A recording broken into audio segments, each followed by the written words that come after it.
O governador Eduardo Leite esteve presente ontem, junto aos demais governadores, em Brasília, com o presidente Lula e as autoridades dos três poderes. Participou dessa reunião, uma reunião em defesa da democracia, e o governador Eduardo Leite está na linha aqui para falar conosco no Bastidores do Poder. Governador, boa tarde. O saldo dessa reunião de ontem.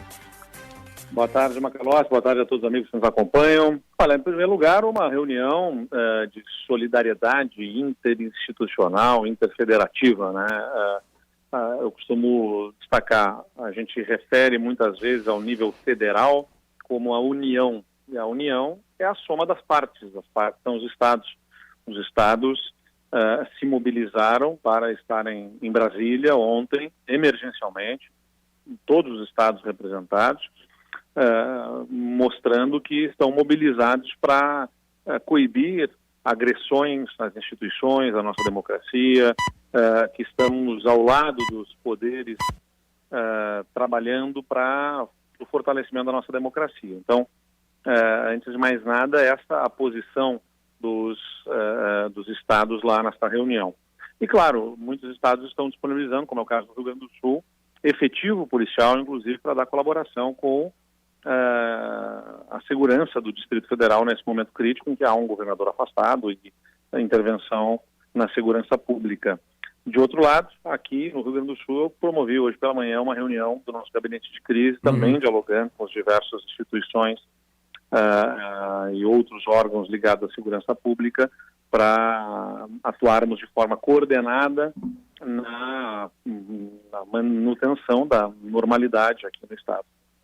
Governador, aproveitando, já que o senhor menciona a reunião do gabinete de crise, antes eu citei aqui uma declaração dada pelo ministro Flávio Dino, de que talvez nós temos aí uma parte operacional importante dos atos antidemocráticos vistos no final de semana, oriundos de estados da região sul e centro-oeste. Portanto, o Rio Grande do Sul pode estar aí. Para que se sustente uma estrutura dessas, é óbvio que a cadeia de financiamento ela é ramificada. Quem hoje, aqui no estado do Rio Grande do Sul, está liderando o esforço investigativo para identificar eventuais financiadores desses crimes? Nós temos inquéritos policiais que estão tramitando tanto na Polícia Civil quanto na Polícia Federal. Então, o gabinete de crise ele é especialmente importante no sentido de promover a integração desses esforços, né? A gente tem um sistema complexo de governança no país, que é uma federação. Você tem estruturas e competências específicas de cada uma dessas instituições, mas o importante é que há a compreensão de todos da gravidade da situação enfrentada e, portanto, nenhum está se limitando ao seu, ou se escondendo atrás do seu balcão, das suas competências específicas. A Polícia Civil está investigando dentro da sua esfera de competência e respeitando a esfera de competência também da Polícia Federal, porque não é papel da Polícia Civil do Estado investigar crimes ocorridos no Distrito Federal. Há uma reserva de competência nesse sentido, né, para que a Polícia Federal faça a investigação, a Polícia Rodoviária Federal faz a abordagem nas estradas federais, dos ônibus que se deslocam, e há um compartilhamento de informações também das estruturas de inteligência, da ABIN, da Polícia Federal, da Polícia Militar, do Estado, da Polícia Civil, para que estejamos todos de forma coordenada, puxando na mesma direção, que é evitar novos episódios e punir, né, com a força da lei, aqueles que se envolveram, seja participando ativamente ou patrocinando esses atos recentes. Mas, governador, existe uma coordenação entre os órgãos federais e estaduais que estão participando da investigação? No caso aqui, eu poderia até chamar livremente de uma espécie de força-tarefa contra os golpistas. É o papel que o gabinete de crise exerce, Macalossi, né? Não, como eu disse, tem que se respeitar esferas de competência, porque senão eventual inquérito promovido desbordando da competência específica de algum órgão pode ser utilizado futuramente por alguém que venha a ser punido como elemento para afastar a punição, a punibilidade, né? Então a gente tem que ter esse cuidado para evitar um escape, né? Que se escape aí a punição alguém que tenha participado ou patrocinado esses atos. Então, o importante estão correndo inquéritos, há compartilhamento de informações, isso tudo depois será levado ao Ministério Público Federal e ao Ministério Público Estadual, e vão trabalhar de forma coordenada, como já conversamos hoje de manhã, no sentido de garantir que se promovam as ações que garantam punição aos envolvidos. Governador, uma pergunta em relação a como se tratou aqui no Estado esses elementos que também estavam reunidos na frente do comando do Exército em Porto Alegre. Há uma avaliação do governo de que se demorou talvez demais também para agir aqui, ou isso foi resolvido a contento? Porque me parece que houve ali um período de tempo entre, né, a posse do presidente Lula, aliás, entre a eleição do presidente Lula e esses atos de ontem, em que muitos acampamentos foram mantidos, e aqui no estado do Rio Grande do Sul com casos explícitos de violência, inclusive contra a imprensa. Não foi tolerado por tempo demais esses acampamentos na frente dos quartéis? Não, existem também inquéritos policiais de apuração de outros crimes aí ocorridos, como os casos de violência contra a imprensa e outros. São vários inquéritos que estão tramitando na polícia, investigando e apurando responsabilidades de diversos crimes que possam ter acontecido.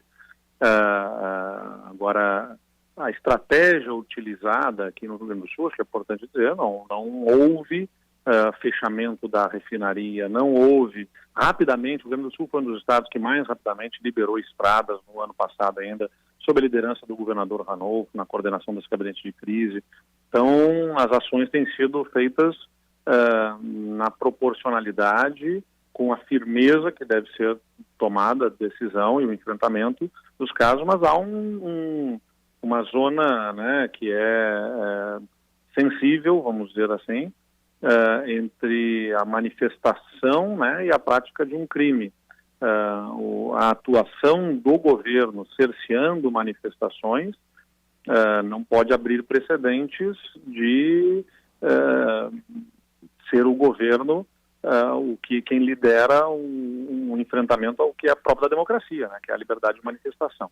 Então, aqueles que estão defendendo práticas de crimes como um golpe de Estado, por exemplo, foram sendo identificados, e a partir dessa identificação será promovida a ação judicial em relação a cada um deles pelos órgãos ministeriais, pelo Ministério Público Federal e Ministério Público Estadual, em função dos crimes que tenham cometido. E, eventualmente, se forem identificados gaúchos, pessoas aqui do estado, eles respondem pelas acusações em Brasília ou vão responder aqui?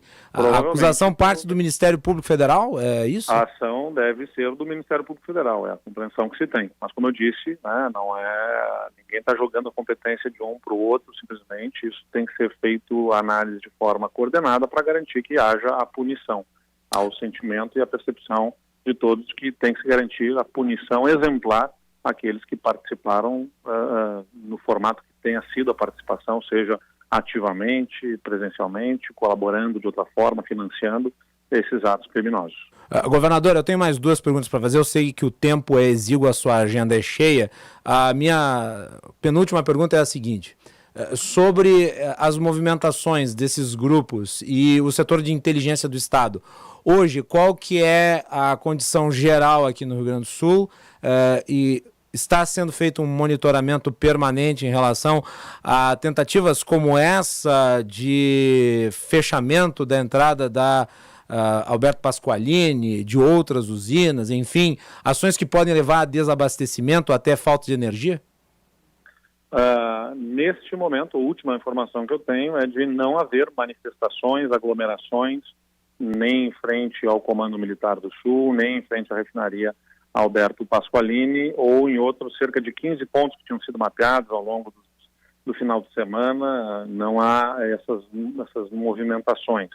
E continuamos monitorando. Nós não permitimos que em nenhum momento fosse fechado o trânsito de veículos na refinaria Alberto Pasqualini, né? Nem houve essa tentativa, é a informação que eu tenho da Brigada Militar no domingo, de que se fechasse o acesso, e a Brigada Militar está atenta, e a orientação é de a qualquer gesto menor que seja, no sentido de cercear ali a liberdade de trânsito para que a refinaria promova o abastecimento necessário de combustível ao Estado, diante do menor gesto, seja dada a resposta firme e imediata das nossas forças policiais. Então, estamos monitorando, os órgãos de inteligência estão atuando, acompanhando movimentações para garantir que nada fuja à normalidade no Estado. Governador, a última pergunta diz respeito às manifestações do público aqui, que manda mensagens. Nós recebemos dezenas desde antes da sua participação e, como estamos na pauta da segurança, acho importante fazer a pergunta. Ela diz respeito à recomposição dos órgãos de segurança em termos numéricos para a Polícia Civil e, creio, para a Polícia Militar. Como é que está o andamento disso aqui no Estado? A gente fez a reposição de efetivos de forma responsável no governo passado e estamos elaborando um plano para como faremos a recomposição do efetivo também neste governo. Então, nós tivemos mudanças de equipes, né? O governo tem uma continuidade, mas tem também alteração de equipes, fizemos uma reforma administrativa e estamos fazendo essa estruturação ao longo do mês de janeiro. Tenho a expectativa que no mês de fevereiro a gente possa apresentar isso de forma organizada para a sociedade gaúcha, de como faremos os chamamentos de novos servidores. Perfeito. Governador Eduardo Leite, obrigado pela atenção, pelo espaço nessa agenda bastante acirrada. Agradecemos a participação, os microfones da Rádio Bandeirantes ficam à disposição. Muito obrigado, um grande abraço a todos.